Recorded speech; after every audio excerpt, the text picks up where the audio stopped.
அதிகாரம் 11ஆம் வசனத்தின் பின்பகுதியை வாசிக்க கேட்போம். 36ஆம் அதிகாரம் 11ஆம் வசனம்.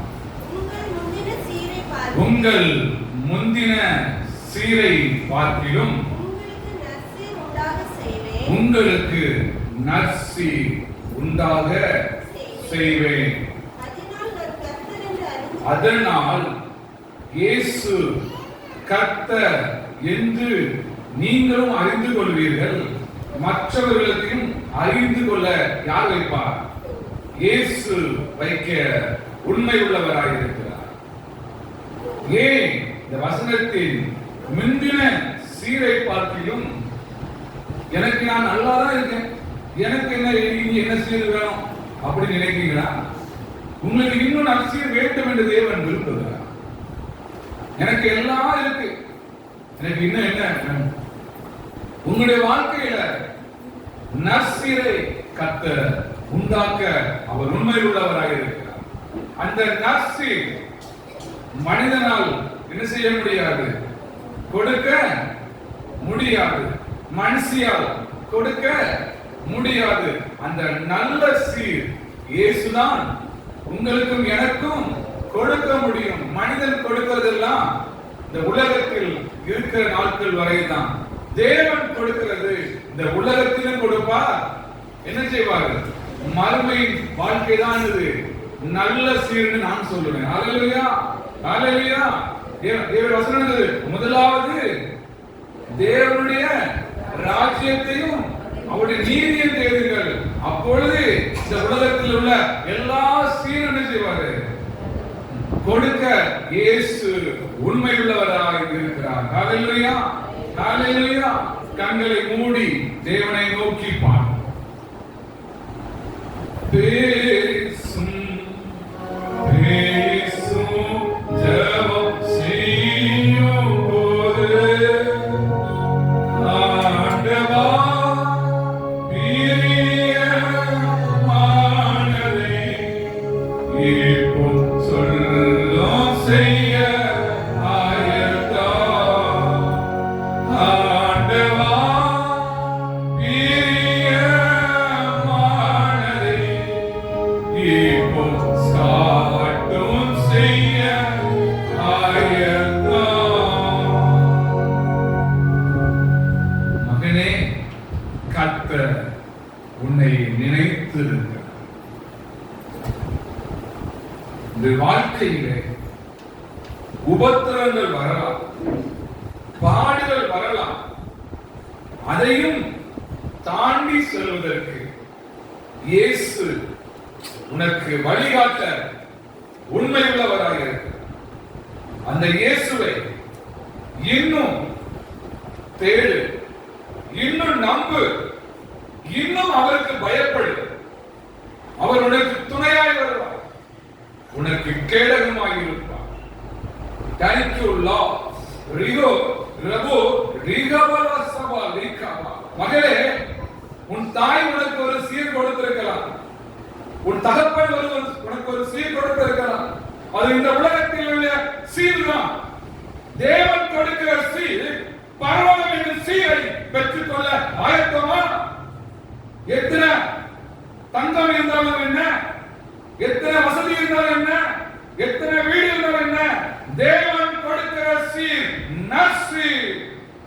அந்த சீரை பெற்றுக் கொள்ளும் வகையில நீ ஆயத்தப்படு, நீ ஆயத்தமாகு என்று உன்னையும் என்னையும் பார்த்து தேவன் இன்னும் எச்சரிக்கிறார்.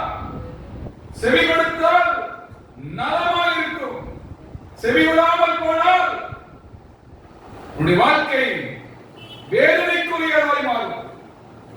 இன்னும் செவி கொடு. கர்த்தர் உன் அலைச்சலை அறிந்திருக்கிறார். அவர் உன்னுடைய கண்ணீர் அவருடைய துருத்தியில் இருக்கிறது. பதில் வருவதற்கு நீ ஆயத்தமாக இருக்கிறாயா என்று தேவன் உன்னை பார்த்து எச்சரிக்கிறார். ஆயத்தப்படு, அர்ப்பணி, ஒப்புக்கொடு.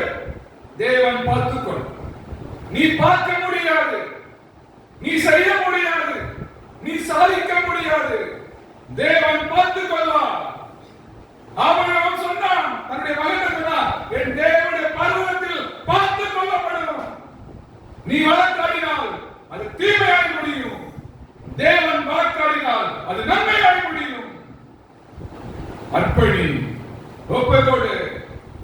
தேவன் கிரியை செய்வார். Thank you Lord. நன்றி நன்றி. அப்படியே செய்யும், அப்படியே நடத்தும். என்னிலே வல்லமை பலன் ஒண்ணுமே இல்லை. அர்ப்பணிக்கிறேன், தாழ்த்துகிறேன், வெறுமையாக்குறேன். இயேசு கிறிஸ்துவின் மூலமாய் கேட்கிறேன் ஜீவனுள்ள நல்ல பிதாவே. ஆமென் ஆமென். ஹல்லேலூயா ஹல்லேலூயா.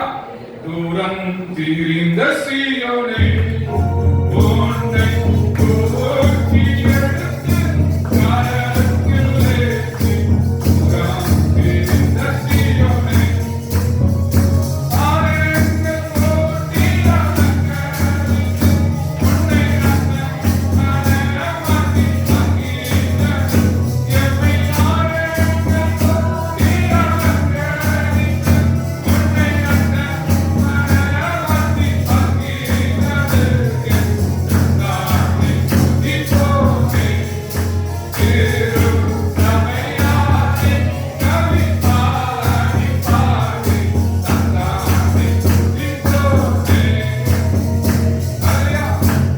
அல்லேலூயா. ஆரங்கள் கூட்டி உன்னை அங்க என்ன செய்தாரு? அலங்கரித்து எங்க சேர்த்திருக்கிறாரு? நல்ல இடத்துக்கு கொண்டு வந்திருக்கிறார். அந்த நல்ல இடம் என்ன இடம்? கர்த்தருடைய சமூகம். அது நல்ல ஆரங்கள் கூட்டி உன்னை அழகுபடுத்தி உன்னை நல்லவனாய் மாற்றி உன்னை பரிசுத்தமாய் மாற்றி உன்னை நீதியாய் மாற்றி தேவனுக்கு பயப்படுகிற மகனாய் மாற்றி. எத்தனை பேரும் தேவனுக்கு பயப்படல? எத்தனை பேரும் உலகத்தின் கண்ணின் காட்சியோடு என்ன செய்து கொண்டிருக்கிறார்கள்? வாழ்ந்து கொண்டிருக்கிறார். நம்மை ஆரங்கள் கூட்டி அவருடைய மனவாட்டிக்குள்ள இருந்திருக்கிறார்கள். அவருடைய சபைக்குள்ள, அவருடைய வாழ்க்கைக்குள்ள, அவருடைய நடையில, அவருடைய உடையில இருந்திருக்கிறோம். அந்த தேவன் என்ன செய்ய மாட்டாரு? கைவிட மாட்டார். கைவிடமாய் வரும். அதான் சொல்ல வர்றாங்க. ஆனால் அவர் என்ன செய்வார்? அவருடைய மிகுந்த இரக்கங்களினால் என்ன செய்வார்? உங்களை என்ன செய்வாரு? சேர்த்துக் கொள்வார். அதற்கு ஆதாரமாய் எல்லோருக்கும் தெரிந்த வசனம் தான் யோபின் சரித்திரம். எல்லோருக்கும் தெரியும். யோபு 42ஆம் அதிகாரம் 12ஆம் வசனத்தை வாசி. கர்த்தர் யோபின் முன்னிலைமை போதும். முன்னிலைமையை பாருங்களேன். யோபு தேவனுக்கு பயந்த மகன் தான். தேவனுக்கு கீழ்ப்படுகிற மகன் தான். தேவனுடைய வார்த்தைக்கு செவி கொடுக்கிற மகன் தான். முன்னிலைமை என்ன வந்துச்சு சொல்லுங்க? எல்லாருக்கும் தெரியும். தேவன் யோபை சுத்தி எடுத்திருந்தாரு. வேலை அடைத்து பாதுகாத்திருந்தார். அந்த வேலை அடைத்து பாதுகாத்தது யாருக்கு பிடிக்கல? நம்ம எதிராளியான பிசாசவன் எவனை விழுங்கலாம் என்று கெச்சிக்கிற சிங்கம் போல வகை தேடி எங்க வந்தான்? உன்னை தேடி வரல. உன்னை தொடரணும்னா யார்கிட்ட அனுமதி வாங்கணும்? அனுமதி வாங்குறது எங்க போனா? இயேசு கிட்ட போனா. இயேசு அதற்கு முன்பாக ஆண்டவர் என்ன தெரியுமா? என் தாசனாகிய யோபின் மேல் நீ கண்ணை வைத்தாயோ என்று சாத்தான் பேசுவதற்கு முன்பாக இயேசு பேசினாரா? பேசலையா? வசனம் சொல்லுகிறது. பதம் சாத்தான் என்ன நினைக்கிறார் இயேசுவுக்கு தெரியும். நான் நினைக்கிறது யாருக்கு தெரியும்? இயேசுவுக்கு தெரியும். அதான் ஆண்டவர் வந்து என்ன சொல்றார்? அவன் பேச ஆரம்பிக்கல. என் தாசனாகிய யோபின் மேல் கண்ணை வைத்தாயோ. மகனே மகளே, உன்மேலே சாத்தான் கண்ணை வைப்பான். உன் வாழ்க்கையை கெடுக்க சாத்தான் வருவான். உன்னை சீரழிக்க சாத்தான் வருவான். ஆனால் நீ யாருக்குள்ள இருக்கணும்? என் ரட்சிப்பின் தேவனுக்குள். அத்திமரம் தொழில்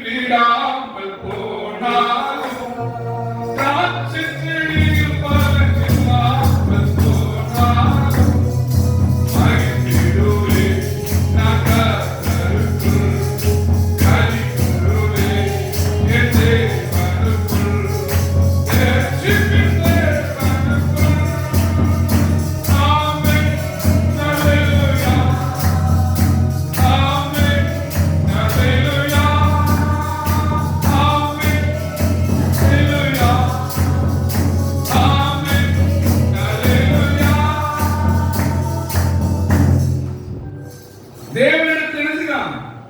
அனுமதி கேட்க போகிறார்.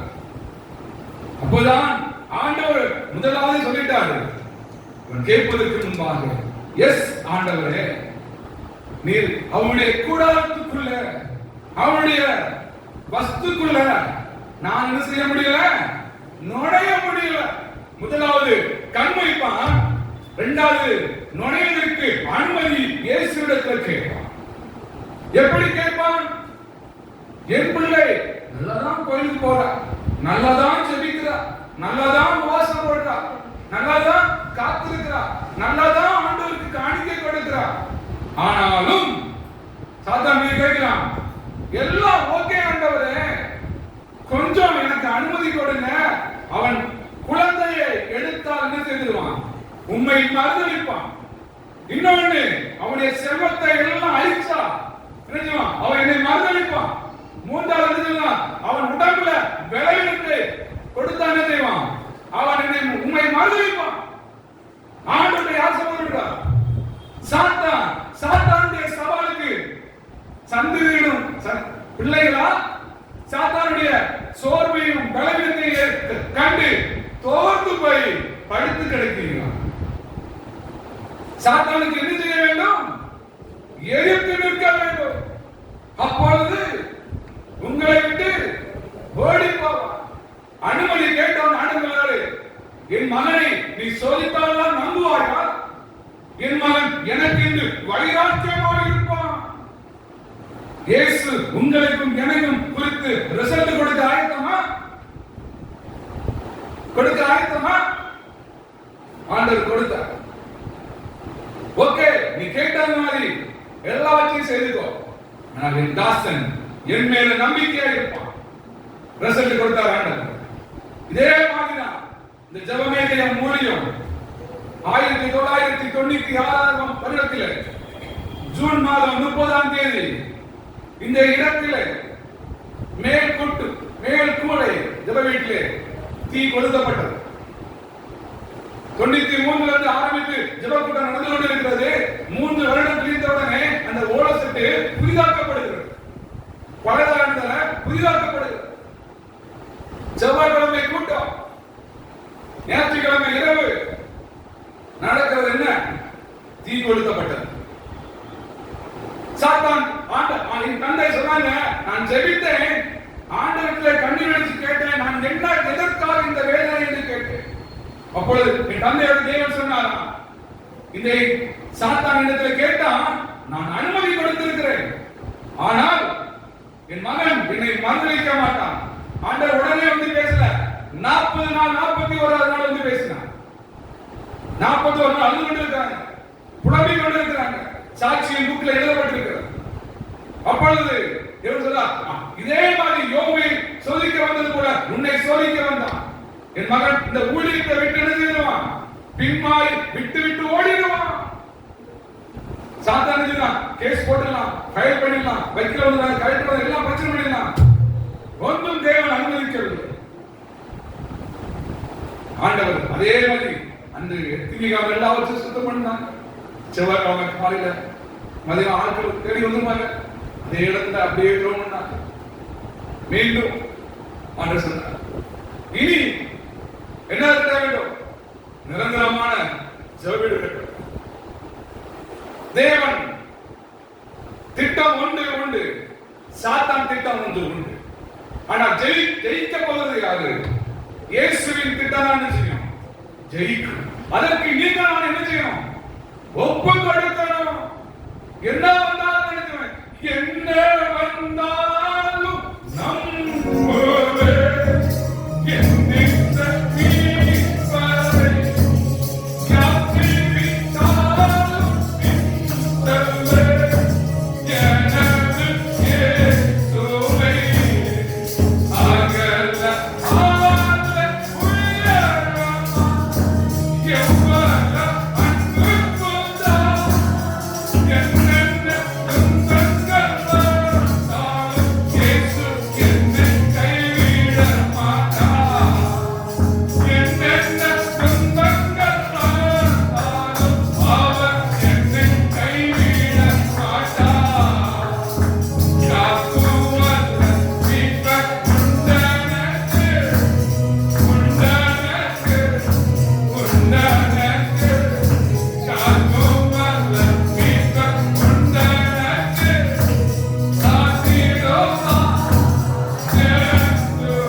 யாரு வருவா? சாத்தான் உங்களையும் என்னையும் சோதிப்பான். உங்களுக்கு இப்ப நல்ல சீர் இருக்கலாம். சொல்ல வர்றேன், சாத்தான் உங்களை குறைய வருவான். பக்கத்து வீட்டுல வருவான், பிள்ளைகள் மூலமா வருவான், கணவன் மூலமா வருவான், மனைவி மூலமா வருவான். உன் சீரை கெடுப்பதற்காக, உன் சீரை அழிப்பதற்காக, உன்னை ஒண்ணுமில்லாமல் ஆக்க வருவான். யோபு என்னாச்சு? ஒண்ணுமில்லாமல் ஆனா இல்லையா? ஒன்றுமில்லை, வெறுமையான பாட்டு. வெறுமையான பாத்திரங்கள்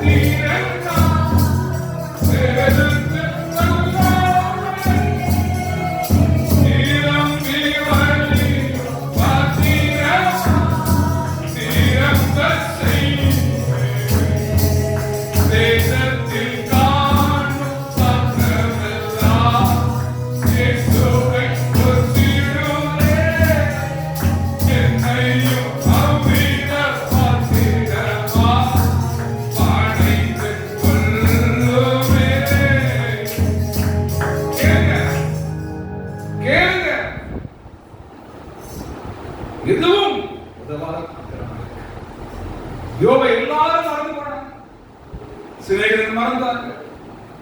எப்படி இருந்திருக்கும் அந்த விலைக்கு சொல்ல நேரம் இல்லை. உள்ள எப்படி இருக்கும்?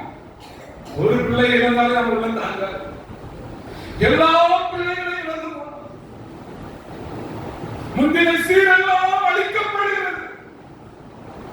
சாத்தான் அனுமதி கேட்டவுடன் என் யோபு தாசனாய் யோபு என்னை மறுதலிக்கிறான், எனக்கு வைராக்கியமாய் இருப்பான். இன்னும் சொல்ல போனா அவனுடைய வாயிலிருந்து கூட என்ன செய்யல, தேவனை மறுதலிக்கல, தேவனை இகழ்ந்து பேசல. இது உங்களுக்கும் எனக்கும் இருக்கிறதா? கண்டு ஒண்ணு பேச்சு, காணாம ஒண்ணு பேச்சு, பார்த்து ஒண்ணு பேச்சு, பார்க்காம ஒண்ணு பேச்சு. அவன் உள்ளத்தில் கூட தேவனை மறுதலிக்கவில்லை. ஏன் வந்தது கேட்கிறோம். என் கடற்கரை மணலை பார்க்கிறோம், என்னுடைய பாரம் அதிகமாக இருக்கிறது கேட்டிருக்கான். நீங்க கேட்பீங்க, கண்டு இருக்கா? தேவன் பார்த்துட்டு இருக்காரா? என்னுடைய வேதனை தெரியாதா? அவருக்கு தெரியும். உன் மின்னுரை சீரை பார்க்கிறோம். அது வசனத்தை 2வது வாசிப்போம். உனக்கு நற்சீரை என்ன செய்வேன்? உண்டாக்குவேன். அந்த நற்சீர் எப்படிப்பட்டது பார்த்தீங்களா? யோபுக்கு நற்சீர் எப்படி இருந்தது தெரியுமா? வாசிப்போம். அதே அடுத்த வசனத்தை வாசிக்கலாம். நற்சீரை தேவன் எப்படி கொடுத்தார் சொல்லுங்க. எல்லா ஐஸ்வர்யத்திலையும் 2 மடங்கு கொடுக்கிறார். எப்படி கொடுக்கிறார் தெரியுமா? அதான் நல்ல சீரு. அதுக்கு முன்பாக கொடுத்த சீரு, இந்த உலகத்தின் சீரு, தேவன் கொடுக்கிற நன்மையான சீரு, நற்சீரை கொடுக்கிறார். 2 மடங்கு கொடுக்கிறார். சும்மா கொடுக்கல. அவன் தன்னுடைய சிநேகிதனுக்காக ஜெபம் பண்ணினான். இந்த வேதனையில அவன் ஜெபம் பண்றான், இந்த கஷ்டத்துல ஜெபம் பண்றான், இந்த பாடலையும் புலம்புறான், இந்த நெருக்கத்திலையும் தேவனுக்காக உண்மையா இருக்கிறான். தேவன் கைவிட்டாரா? மகனே, உனக்கு நற்சீர் உண்டாக்குவேன். சாத்தான் பார்த்தான், ஒன்றும் செய்ய முடியல. சாத்தான் தோத்து போனான். இயேசு ஜெயித்தார், யோபு ஜெயித்தான், நற்சீரை பெற்றுக்கொண்டான்.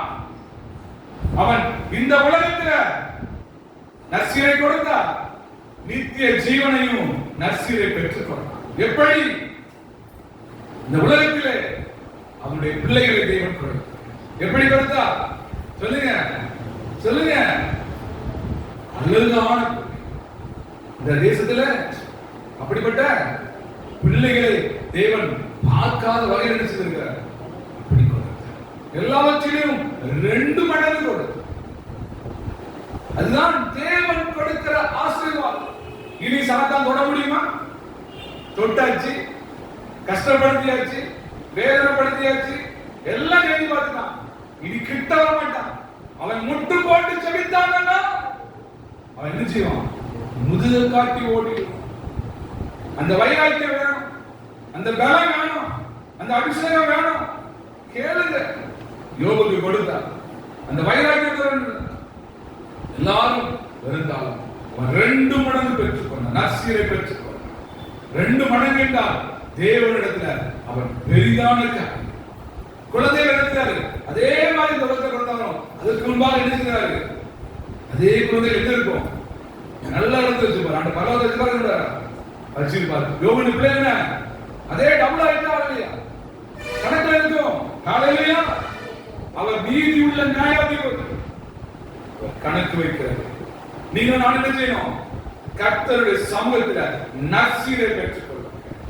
ஏன் நான் சொல்றேன்னா, நீங்கள் எப்படி இருந்தாலும் உங்களை சோதிக்க யார் வரும்? சாத்தான். இந்த சோதனை நான் தீர்த்துட்டேன், அடுத்த சோதனை வரும். அது எப்படி நீங்க நினைக்கிறீங்க? பிள்ளைகளால ஒரு சோதனை தீர்த்துப்பீங்க, அடுத்த கணவனால ஒரு சோதனை வரும், அடுத்த பக்கத்து வீட்டினால ஒரு சோதனை வரும், அடுத்த உங்களுடைய கடன் பிரச்சனையால ஒரு சோதனை வரும். அது யாருக்கு எப்படி வருதுன்னு. ஆனா இதெல்லாம் என்ன செய்யணும்? ஜெயிக்க பயனாத்துவா இயேசு தரும். நாம் அவரை நோக்கி கூப்பிடும் பொழுது அவர் உங்களுக்கும் எனக்கும் தர அவர் உண்மை உள்ளவராக இருக்கிறார். நற்சீரை பெற்றுக்கொள்வோம், அவரை தேடுவோம். இந்த அமிதமான கிருபையினால் உங்கள் ஒவ்வொருவரையும் தேவன் தொடர்ந்து நடத்துவாராக. ஆமென். நான் எழும்பி நின்று ஜெபித்து நிறைவு செய்கிறேன். Thank you Lord Jesus. Thank you Lord Jesus. நன்றி ஆண்டவரே, நன்றி ஆண்டவரே, நன்றி ஆண்டவரே.